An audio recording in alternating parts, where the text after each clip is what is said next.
নামাজ না পড়ার থেকেও ভয়ঙ্কর একটা গুনাহ আছে, যেটা করলে জান্নাত হারাম হয়ে যাবে। জানেন সেটা কি? আমরা নামাজ পড়ি, রোজা রাখি, কিন্তু একটা গুনাহ যদি থেকে যায় সব শেষ। সেটা হলো শিরক।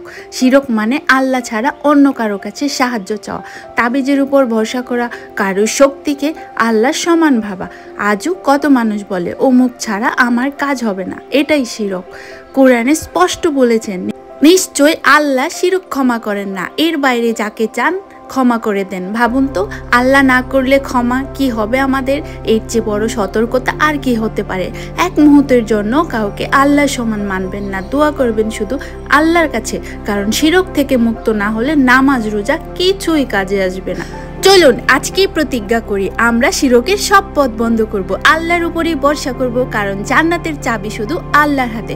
আপনি কি জানতেন শিরক এত ভয়ঙ্কর? কমেন্টে লিখুন আমরা শিরক থেকে মুক্ত।